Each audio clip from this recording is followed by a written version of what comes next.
JJK manga is kind of falling off, but that doesn't mean like it's necessarily bad, right? I think there are some things that the manga does and the writer Gege does very well. I don't think it's like the worst thing of all time. I believe JJK suffers from like what a lot of weekly mangas suffer from, which is just the rushed content. There's a difference between like a story such as like A Song of Ice and Fire, Game of Thrones, where the writer has like years to like world build, truly digest and to like breathe life into the story they're creating, versus someone who has like to pump the shit out week, and they're getting like beat like a horse to dropping more and more and more content, right? So I don't entirely blame Gege. That being said, one of the things that I really don't like is how Gojo died. And this is not me saying that like I want Gojo to live. This is not me saying that like I don't like the idea of Gojo dying. I understand it, and I even like welcome it from a narrative standpoint. I think Gojo should have died by Sukuna's hands. The problem is how he died. The world slash has been a topic of discussion since chapter 236 came out and Gojo was announced dead.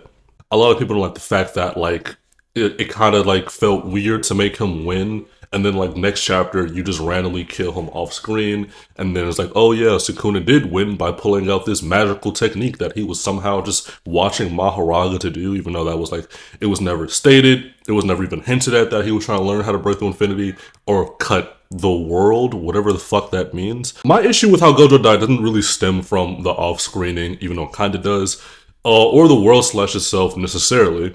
My problem is that I don't think that was the way Gojo should have died. Throughout the entire manga, even in the hidden inventory arc, we've seen time and time again that Gojo even himself says that his infinity is pretty much like perfect. Like it's an impenetrable force field around him constantly 24/7, and it's very hard to get through, if not impossible. The one exception being that he can discern between physical attacks and different like objects going at him. It's almost like a spider sense in a way that infinity is able to dictate like what's a threat and what's not a threat and what will pass to him. So if you're trying to like fucking high five him, it won't hurt. Like you will touch him, you will make contact because infinity can just discern that you're not trying to harm him.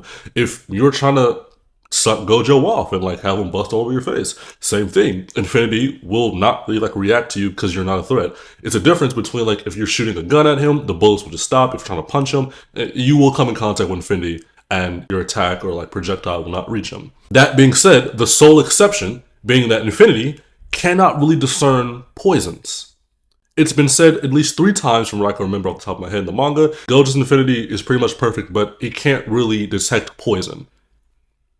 That being said, even when I first read that during the hidden inventory arc, I was thinking, this would be an interesting way to see someone use poison to defeat Gojo. Like, I would really love to see that.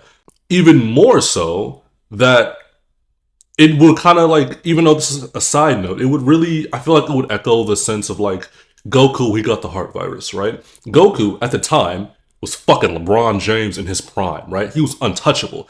Rarely anybody was beating him. This is fresh off of Namek, right? He is literally, she's Super Saiyan, he's almost perfected his crap, he is him. So how do you beat Goku? And Toriyama, RIP, just showcased us like he's pretty much like untouchable in this sense. You introduce an illness. You introduce a threat that is not of the physical nature, right? Something that could like affect the person from the inside, poison, virus, etc.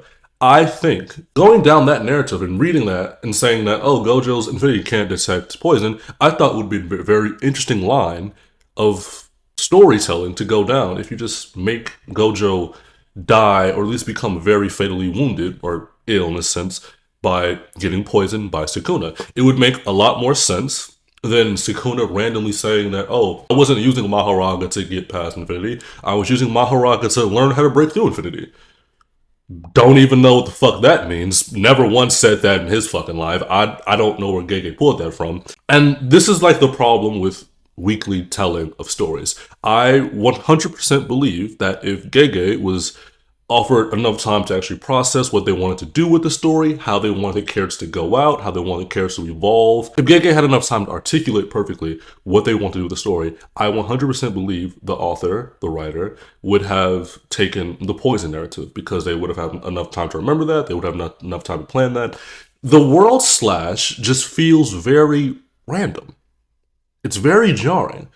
It doesn't really make sense in a sense of the explanation that you were trying to cut like space and time itself. I don't, and I know it's a manga. I shouldn't like think too much about it, but I don't know where the fuck that came from. I don't think a lot of people really know where the fuck that came from. So it just feels very random and out of place. And once again, I know all the Sukuna cocklickers are going to be in comments talking about, oh, you just don't like the way Gojo died. You're right. I did not want my glorious blue-eyed king to die. That being said, I realized he did have to die for the story to keep going, and I had no problem with that. I just really don't like the way in which he died, because it just doesn't, it feels very ass-pulley. That being said, I don't want to critique Gege too much, because like I said, there's only so much you could do when you're pressed weekly. You still have to do artwork. You still have to actually like storyboard. Then you have to actually like write dialogue that will fit in between like how the characters are speaking.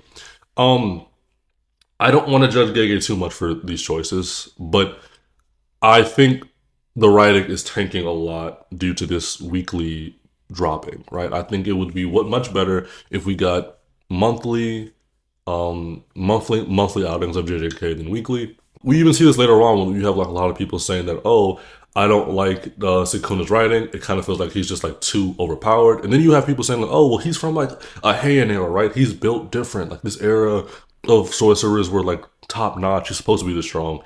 Sure, but you can't keep showing like limits and then saying, oh, these aren't limits, these are just, he's just fucking around with these people. It feels very, from a writing standpoint, it feels very contrived, and not a lot of people like it, and it gets repetitive. You see this with people saying that, oh, Sukuna, the Sukuna cycle, where like a new challenge is introduced, Sukuna like it glazes them, he hates on Yuji for like 2 seconds randomly, and then he defeats them, and then like a newcomer approaches again, and then he praises them, fights them, fucking one shots them, hates on Yuji again, and the newcomer. Like that cycle just seems very boring and contrived. So that's my critique on it. This was more of like a rant style video. I didn't really want to like do like scripted because I needed to really express how I feel about this. That being said, make sure you like, comment, subscribe, or I will burn your house down. Other than that, peace. See you later.